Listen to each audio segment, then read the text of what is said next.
زياد فتحي موهبة نادي الزمالك تحت 18 سنة انضم رسميا إلى نادي سانتا فيفو الأسباني.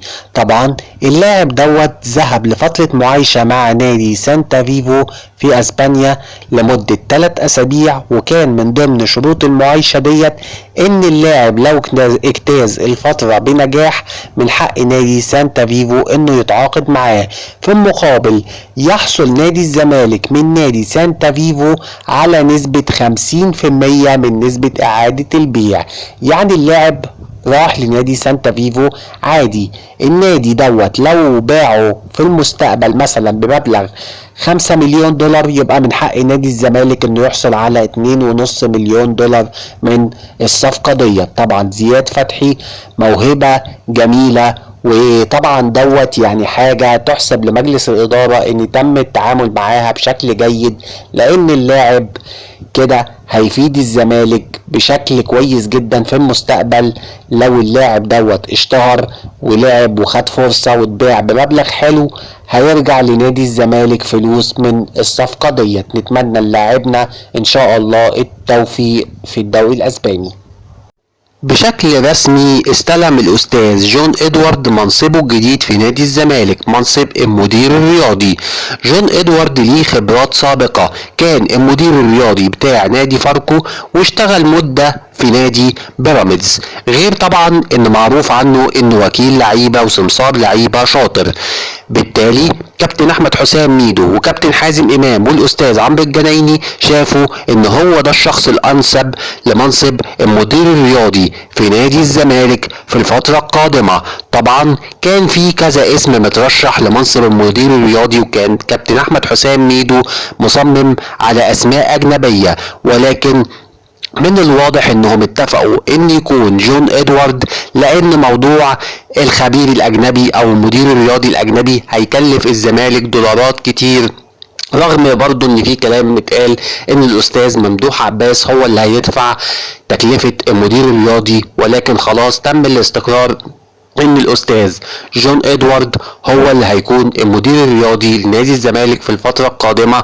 وخلاص الاستاذ جون ادوارد استلم ملفات اللعيبة، في لاعبين تقريبا يعني 2 لعيبة الزمالك خلصهم، وفي باقي اللعيبة الزمالك بيتفاوض معاهم، هو خلاص استلم الملفات بتاعتهم وهو اللي هيكمل معاهم في المفاوضات. ونتمنى ان شاء الله بعلاقاته الجيدة انه يخلص لنا صفقات ويخلص لنا مديونيات الزمالك. بنسبة كبيرة نبيل عماد دونجا قد يكون خارج حسابات نادي الزمالك ابتداء من الموسم المقبل. لجنة الكرة فيها شبه اتفاق ان نبيل عماد دونجا مش هيكون موجود في الفترة القادمة، وان لازم يكون في تدعيمات في مركز 6، خصوصا ان في كلام كتير دلوقتي شغال مع طارق حامد علشان يكون موجود مع نادي الزمالك ان شاء الله ابتداء من الموسم المقبل. نبيل عماد دونجا حاليا بيمتلك عروض في الدوري الاماراتي رغم المشكله بتاعت الامارات، ولكن الكلام اللي اتقال اللي هو ممنوع من دخول الامارات والكلام ده غير صحيح، لان نبيل عماد دونجا كل اجازاته تقريبا بيروح يقضيها في دبي، فجاله عرض اماراتي عادي جدا وممكن يحترف في الامارات. والعرض كمان يعتبر مفيد لنادي الزمالك ماليا لانه بيقرب من ال1 مليون دولار، فده هيكون حافز لنادي الزمالك انه يشوف بديل لنبيل عماد دونجا وان اللاعب كمان يحترف.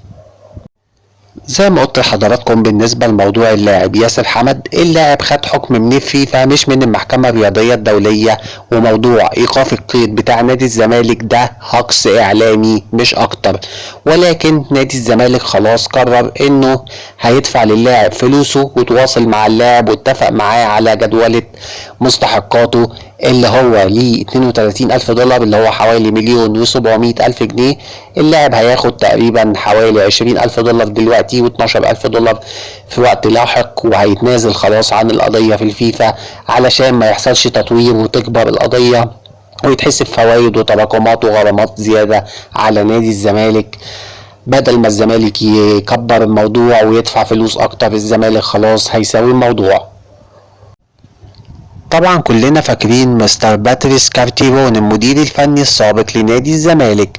بعض اعضاء مجلس ادارة نادي الزمالك عايزين الراجل دوت يرجع تاني نادي الزمالك، ولكن المرة دي مش في منصب المدير الفني، عايزينه يكون المدير الرياضي بدل من جون ادوارد، واتكلموا معاه في الموضوع دوت، ولكن على ما يبدو ان الموضوع دوت بنسبة 90% هيفشل، لان مستر كارتيرون عنده لسه طموح انه يستمر في منصب المدير الفني مع الاندية. ثانيا عنده عرضين من ناديين في الدوري الدرجة التانية في فرنسا، وهو اصلا اسرته بالكامل حاليا موجودة في فرنسا، فبنسبة كبيرة هو اصلا هيشتغل في الدوري الفرنسي الدرجة التانية. بعض الاعضاء بيحبوه وعايزين يتعاملوا معاه، ولكن بنسبة كبيرة مش هيحصل. مستر روجيري ميكالي. مستر روجيري ميكالي كلنا عارفينه كان المدير الفني السابق للمنتخب الاولمبي في دورة الالعاب الاولمبية اللي فاتت، واللي حقق فيها المنتخب المصري المركز الرابع في دورة الالعاب الاولمبية. طبعا الراجل دوت درب منتخب البرازيل الاولمبي، وحصل معاهم على دورة الالعاب الاولمبية لكرة القدم لأول مرة في تاريخ منتخب البرازيل الأولمبي، وده طبعا خلى كفته تبقى الأرجح علشان يتولى منصب المدير الفني لنادي الزمالك في الفترة القادمة. طبعا الأستاذ جون إدوارد المدير الرياضي الجديد لنادي الزمالك مرحب جدا بالراجل دوت وواثق فيه ثقة عمياء، ولكن انت دلوقتي عايز عشان الراجل ده ينجح توفق له العناصر اللي هو عايزها، واللي هو غالبا بيحب يعتمد على العناصر الصغيرة في السن، لان كل شغله مع اللعيبة اللي تحت السن. دي نقطة تانية، مستر روجيري ميكالي معظم اللعيبة اللي عندك هو اتعامل معاها قبل كده، يعني في المنتخب الاولمبي كان معاه محمد شحاتة ومحمود جهاد وطبعا حسام عبد المجيد، كل دول اتعامل معاهم، ومحمد صبحي بالمناسبة الحارس اتعامل معاه، محمد السيد. يعني انت عندك لعيبة كتير هو دربها في المنتخب الاولمبي، فبالتالي مش هيبقى جديد عليه التيم بتاع نادي الزمالك.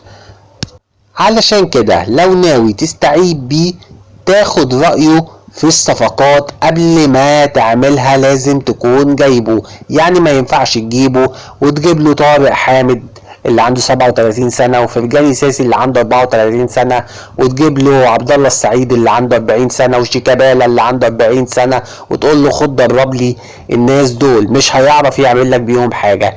لازم حضرتك تاخد رأيه في اي لاعب موجود في صفوف نادي الزمالك علشان يوافق انه يكون موجود او لا، ده لو ناوي تعتمد عليه.